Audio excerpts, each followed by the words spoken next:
అసురాపేట మండలంలో సిద్ధి వెంకటేశ్వర గారి కాలనీ. ఇక్కడ వ్యవసాయ కూలీలు, వ్యవసాయ పనులు, చేతి వృత్తి పనులు చేసుకునేటటువంటి జీవనం సాగిస్తున్నటువంటి పేద ప్రజలు ఎవరైతే ఇక్కడ చిన్న చిన్న నిర్మాణాలు చేసి, ఒకళ్ళిద్దరు పక్క నిర్మాణాలు చేసి గత 5-6 సంవత్సరాల నుంచి ఇక్కడ నివాసం ఉంటా ఉన్నారు.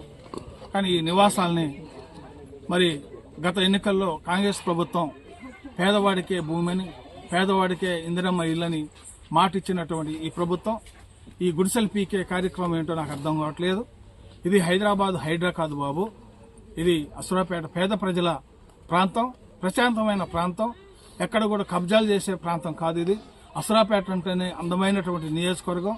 ఈ ప్రాంతం పచ్చదనంతో కలకలలాడుతున్నటువంటి ఈ ప్రాంతంలో లేనిపోయినటువంటి హైడ్రా విధానాన్ని అసురాపేట నియోజకవర్గంలో కాంగ్రెస్ ప్రభుత్వం తీసుకురావటం చాలా దురదృష్టకరం. ఇక్కడ గౌరవ శాసనసభ్యులు గారు కూడా ఉన్నారు, అధికార పార్టీలో ఉన్నారు.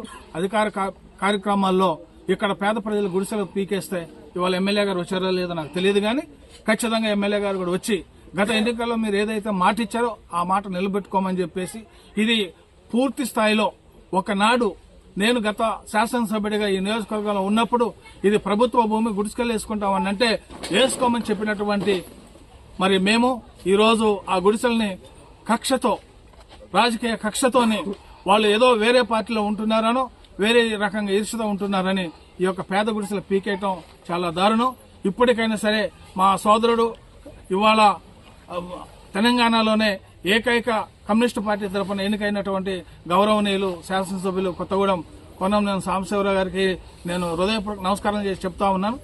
మీరందరూ కూడా ఏదైతే కమ్యూనిస్టు పార్టీ అంటేనే పేదల పక్షం కాబట్టి ఇక్కడ పేదల యొక్క గుడిసెలు ఎవరైతే సిద్ధి వెంకటేశ్వరరావు కాలనీ అని పేరు పెట్టుకున్నారో ఆ కక్షతోనే ఈ యొక్క గుడిసెలు తొలగించడం జరిగింది.